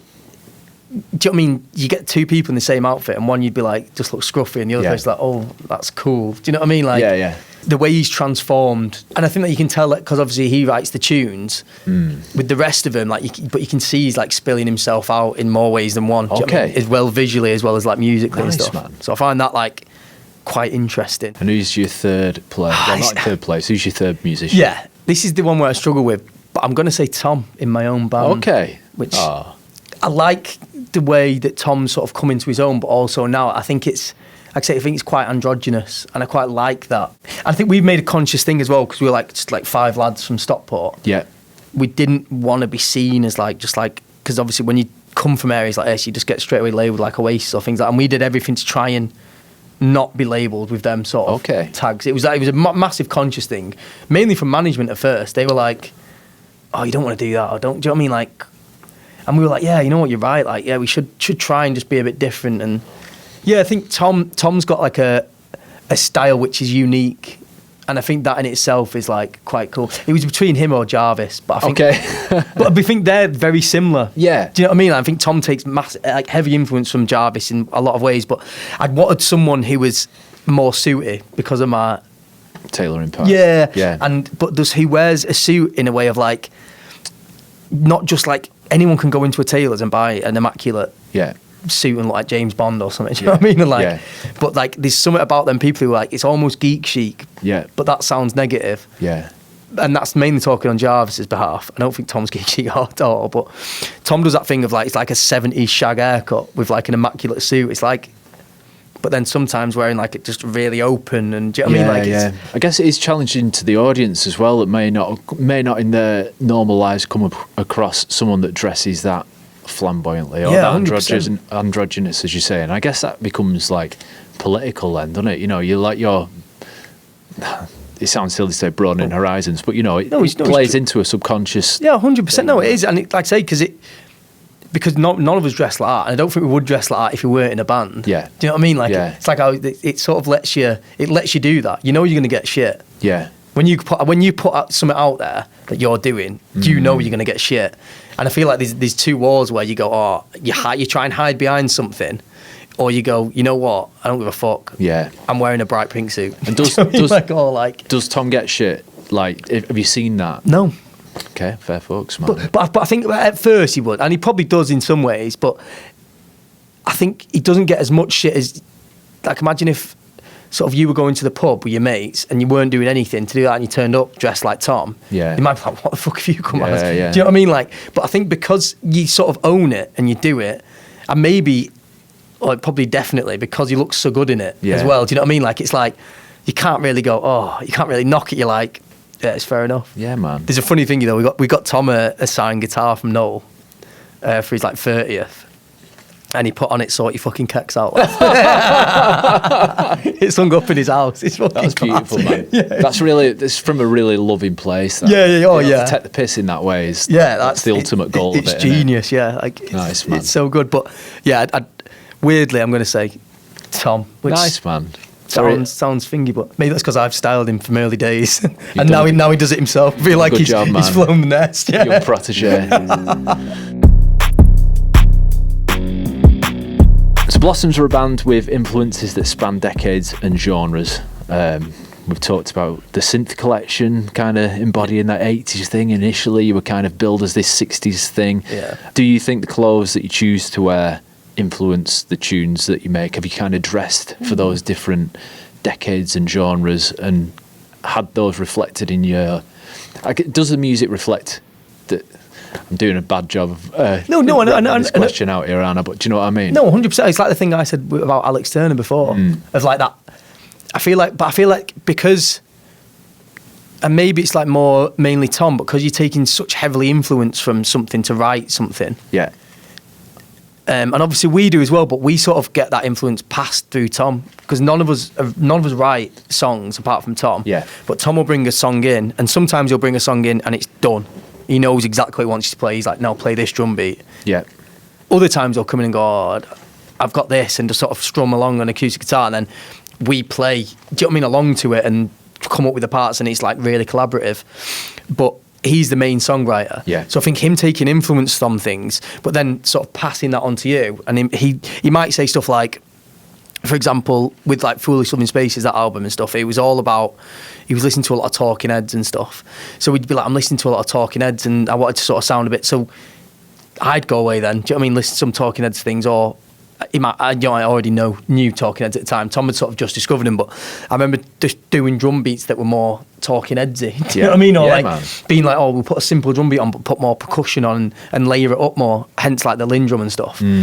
And do you know, doing things like that. So I feel like it is because when you take influence from that, you start looking into their cultures, and when you say take influence, you're not just listening to like one man. You start getting into like what they did, like, you know, The Law. Yeah, Studio 54, and you start looking into stuff like that, like where they used to go out on nights out, who else, what other bands are they hanging around with. Then you start looking at old photos because you're taking influence from that. Even like the photographs they used, or like Rock's Music was a big one as well. Like some of their photos and like things are unreal. So then you start doing that, and then you start looking and going, oh, that's cool.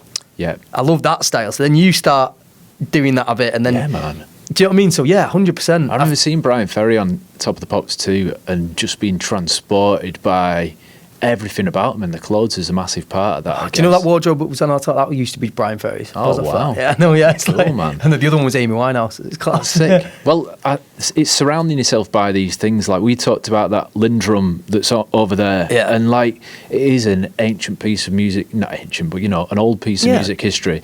And surrounding yourselves with old things that have got stories that have come through them, stories that you know. And the same with clothes, like putting yourself in vintage fabrics. It just transports you artistically to a place where you can create something 100%. with that influence, I guess. And I even think just as like a look. Do you know what I mean? Like, it's like when you know, Oasis was probably the first band I got into heavily. yeah, And then you look at Oasis, and then you go, oh, you start looking at other bands. Oh, the Smiths. Oh, like, you give him a guitar. Oh, that's mad. Then you start looking at other bands who are influenced by them, and it's like, and every band comes back to the Beatles. Do you know what I mean? It's like a tree, it's like a Venn diagram, just like of everything, not about a tree diagram. You know what I mean? Everything like. Yeah. But I love the fact like everyone's taking influence from Summit, and you can sort of see it, like the little threads through it all of like, oh, they wear that same thing. Or round glasses, it's John Lennon. Exactly, yeah. And it's like just that whole thing, and it is just because people are influenced by other people, and they're influenced by other people. Do you know what I mean? And being able to tap into that web is super powerful. I think. Yeah, 100%. And yeah, so I think it definitely is. Like clothing, especially to us, like it definitely comes across in like different albums. The only one I wouldn't say was the first album. Okay. But that was purely because you have like all your life to write your first album. Yeah. Do you know what I mean? Weirdly, that's the one that for me doesn't feel like an album. Right. Because it's not written in a finite space of... Yeah, well, yeah, because like you've got songs in there we did like the first tune we ever did together as a band, and then tunes that were done like a week before. Do you know what I mean? Like we finished recording the album, so it feels like a sort of best of Blossoms until that point. Do you know what I mean? Yeah, like doesn't feel like an album. So weirdly that didn't, and I think you can get away with that with your first album. It doesn't have to have this like cohesive, strong theme of like slickness. Do you know what I mean? All that, like, whereas like with like say Gary for example, that was like quite. That was like because we were like, if we're calling it Gary, which is obviously outrageous, we don't want it to be like seen as a piss take, right? Which is hard. I think we nailed it, but it was a hard line to walk down because that's why we wanted to make I don't know if you've seen the album cover, we wanted to make it like uber arty. Yeah. And like we're all in like just all black, like oversized, and like taking it very seriously because we didn't want it to be like, we didn't be seen as like a novelty, like. And so you can dress that, you can address that element through fashion and through like the styling. Yeah. Maybe more the look of the whole album, but it was definitely styling. Mad. Like say all the drapes at the background, and then and having it like, we wanted it to be like a fashion shoot. That was it, like, so even when you open it up, it's like really big close-ups of like, and we wanted that was a theme throughout the album campaign as well, like sort of the high fashion shots of like them old Vogue things where it's like really zoomed in things of like maybe just your shoulder and your jaw. Okay. Do you know what I mean? And things like that, and it's like obsessed with them sort of looks. We did loads. If you go on our Instagram and that, you scroll through like the things, there's always like a photo like maybe just someone's shoe, and do you know what I mean? Like we sort of love that vibe of it being like, oh god, like you might be like us on a fucking fiberglass gorilla, and the next one's like this uber like slick shot of like, do you know what I mean? Like a film photograph of this like sort of. It's fascinating how it's just another tool in the artist's, palette, isn't it? Yeah, 100% bleeds into it. Big up on the album. Go and buy it. Yeah, I know, yeah. Next time. It's big coat season at the moment. Are you sorted? Have you got? Oh no, man. Have you got everything you could possibly need, or have you got your eye on something? Has anyone honestly sat here and said, yeah, I've got everything I need? Complete jacket's completed. Yeah, exactly, yeah, like no way. All right. I wouldn't believe him if he said it. So what you eyeing up, man? Never. My next, do you know what I really want? I really want a nice khaki Burberry Mac. Like long, but long, like down here. Yeah, mate. Similar to that Stoney, but a bit more smart, and I want it belted. Yeah? Would you tie the belt in a nonchalant way? I'm not sure if it's tight or do it at the back, so it looks a bit okay, cinched in. yeah. But this is daily again. Okay. So that's what I'll be looking at tonight. I've got an aquascutum trench, similar length, floor skimming. I've got one in the khaki beige. I haven't searched for aquascutum. I don't know if I've said this on the podcast before, but I had an aquascutum navy trench coat that was a cursed item of clothing. Really? I wore it to a fancy dress party as Rufus the Time Lord out of Bill and Ted's Excellent Adventure, because it was like a long trench coat with big padded shoulders. And I wore a really high trouser with it, which I'd cinched my belt dead tight to give it that kind of like 80s high-waisted paper boy. And I'd drunk a fair bit at the party, got pissed, but I'm not a sicky guy. Anyway, in the car on the way home, I basically tourniqueted my stomach dead high up my waist, and I ended up spewing up sea bass, which I'd had for me tea, which I hadn't properly digested. Like the skin, you could see all the component parts of this fish all over this fucking expensive aquascutum trench coat. So it was filthy, and I had to take it to the dry cleaners and lie about what it was. I was like, I've got this off eBay, mate. It's got these weird stains on it. Anything else you can do? I didn't want to say I've been sick on it. So that was the first incident. Second, I went down to London, and I was wearing it on the street, and a cyclist drove past me at the same time that a gust of wind blew and got his curly handlebars stuck on the inside pocket, and just like ripped the entire like lining out of it on his handlebars, and I'd only like worn it twice. And Did it go? Has it gone? No, I've still got it. I've had it repaired It's again. like in a glass box, like lock and key. Do you know what I mean? Like, yeah. There is something else. Oh man, it's just cursed. Anyway, if you get a trench, I hope it has better. I'm luck not cursed. than mine, yeah. man. But that's today's. Yeah. This changes daily. This. Okay. I reckon I'll find it now because I've completely forgot about Aquascoot being like It's a thing, a man. good And I think- trench. Do you know what I mean, mate? I think they're experiencing a bit of a renaissance at the moment. Yeah. They've got this like Aquascutum subline. It's Aquascutum Active or something that's coming out at the moment. So yeah, have a look, man. Yeah, 100%. It's that, or I've always wanted. I've not got one yet. Similar to the Stony, a massively long barber Yeah. that's like got the cape, like proper farmer wear. Because I walk the dog every morning in a barber. Yeah. I love it. It's, Like bum length, buns Oh, below or above the it's, arse. it's above it. Mine's Okay. proper cropped. It's like I think it was a collab actually with Engineered Garments. Oh, you've got that one. Amazing. Man. Yeah, no, it's amazing. But I've wore it every day, so Yeah. it's fucked. But I love it. It's got like little holes and creases in all the right places. Yeah, man. But soon I know I'm gonna have to stop because I don't want it to get can go too far, can't it? You need a dog walking barber. Yeah, so I want that one. It's well out there, and it's going to be like everyone's like, "Who do you think you are?" But I'll be like, "I don't care." Get your shotgun out of there. Yeah, exactly. I want it to be like that. Yeah, Yeah, I mean, yeah. like poof, like them sort of like the gentleman or something like that. That's stunning, man. Like a full length coat keeps you so much warmer than a one where your legs are out at the bottom. Yeah. It just like envelops you in a force field. Yeah, it does. I love long coats though. Yeah. That's like I've always loved a parka. I've always loved like a long coat, so it's always something to do that. But they're the two jackets at the moment on the top of my head. Oh, mate. But I'm going to say that'll change daily. I'm kind of envious of the search because that's part of it, and Yeah, it like is, yeah. researching it and shit. Like I've got a good leather jacket guy, you know. Okay. Really, really good, called Aero Leather. All right. I'll look him up. It's in Scotland, and they still make them in the house there. And they use like vintage zips and that. And his dad used to make clothes for like all the massive 70s artists like T-Rex and all stuff like this, and like Elton John and everything like that. Class. And he's got this sort of like warehouse, but he makes some unreal. If we talk about jackets, I was like, I can't not mention him. I went down to his where they make him still in Scotland. And it's so good. How does it smell? Oh, amazing. Like rich. Yeah, just like a cow. Do you know what I mean? Like, yeah, it was just like, but honestly, some of the jackets are like, and me and Charlie have got one in the band. I've got this amazing one that's made out of like a suede material from him. It's just unreal. But like, you know, when you first get them, the one there, you can like, the jacket can stand up on its own. Yeah. Like, yeah. You got to put the work in to make it your own. Oh, yeah, but like, What kind of cuts are we talking? Like biker stuff? Or they do it's- everything. All right. So they could do ones like similar to that one, or something. So it's like a Harrington then. But then they do like some of the old like military wear. I know recently they made loads of stuff for like film and stuff. You know, like big flying jackets, big like Sherling jacket. That's another one I want, a Sherling jacket. Okay. I've never wanted one before, but I really want a proper. Yeah. Not one that's like, it's like a workout to wear it. Yeah, mate.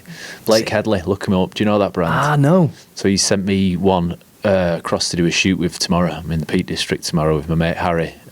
He sent a lovely shearling down. So yeah, Class. look it up. Good brand. Make sure it goes missing, that one. Oh, he's sending me with a return label. And Oh, of course he has, yeah. Tie that. he has already given me one. That's all right then, yeah. Last question for you, Joe. Yep. On a scale of 1 to 10, I need a number from you. How much do you care about clothes? 10. Okay. Yeah. Do you know what? You're the first person who's ever said a flat out 10. Could you unpack that a little bit? Yeah, 100%. It's the first thing I'll think about when I wake up, and it's the last thing I'll think about before I go to bed. Oh, mate. Every day. Do you know what I mean? Like, it's like constant, innit? Yeah. But I care. I care so much about it. Like I say, and weirdly, I don't care. It's not always for myself, and that's why I know it's a 10. I think it was just for myself. Like I say, I don't actually like dressing myself. Yeah. But I care. Do you know what I mean? Even if it's just like on Instagram looking at other people's outfits, or like, You're an appreciator, a carer. Like, yeah, I'm just obsessed with it. Whether that's like the making side of it, or the suiting side of it, or the casual side of it. Or, do you know what I mean? Like, I've not got like one thing or one style I like. I've got everything, even with like the hiking side of it. Like, I feel like I could sit here now and talk about this for another 3 or 4 hours. Do you know what I mean? Easily. Do you know what I mean? It's Like, our longest podcast that we've oh recorded yeah, so I could far. break every record at it going. Yeah, man. but it's true. It's like, it's an easy 10, like flat out. Is there any downsides to the 10? Is there any times where it becomes problematically like? I'd say just obsessive? myself, my own expectations of what I look like, Okay, that sometimes don't pan out that way. But that's fine. but it doesn't stop you caring that much. No. You never get turned off by the fact No. that you're not. I'd say the only thing is like constantly wanting to do something as well. Like I really want to go into that space. Do you know what I mean? The urge to create. Yeah, the urge to create or even collaborate with someone. Like, I'd love to do it, and I've had a few offers and that, and I think it's something I would one day like to do because, and I know it wouldn't be bad because I'm passionate about it. Yeah. And I know it wouldn't be from a space of just being fake. Do you know what I mean? Because like I say, I'm actually like genuinely really passionate about it. So it's something I think I'll definitely explore when I've got the time. But I think it's got to be right when I do it because I care so much. Exciting. Well, I can't wait to see that develop. And what's yours? I'm going to turn it around. You've got to be a 10. I don't think I am a 10, man. I'm certainly not historically a 10. I think I'm nearer a 10 now than I was 10 years ago. Right. I think it's not. It sounds to me like you've always cared. I've had periods in my life where I've really cared, not given a fuck, but cared a lot less. I'm similar to you in that I appreciate it so much on other people as well. Like, that's what I love. I love people watching, just assessing and like just processing clothes. I'll say 9.5. Good though. Thanks a million for doing it, man. Hey, Appreciate your time. Thanks for having us in the studio. Amazing space. Yeah, nice. We should have tried to record like a tune or redone the theme tune for today. Remixed it on the Lindrum. Got the Lindrum out. Nice. Right, send that over. I'll get Miles to do it before it goes out. I'll send you the stems. Yeah, do it. Hey, top lad, that Joe. I hope you lot buzzed off that one. If you want more of Joe, then bang that subscribe button because we've got a fit pick breakdown coming out later on in the week where we're talking vintage Stony, band leather jackets, and what to wear to look cool as fuck on an Italian holiday. Now, if you like that ep and you want to hear more musicians on My Own Garms, then get over to RIG or TikTok and drop us a comment with who you'd like to see on the next series. We're at My Own Garms on all of the socials. I love chatting with artists and musicians, so I defo want to get a few more lined up for the next batch of recordings. Nice one. A nice one to you lot for all the love and the support. It means a lot. See you on the next one.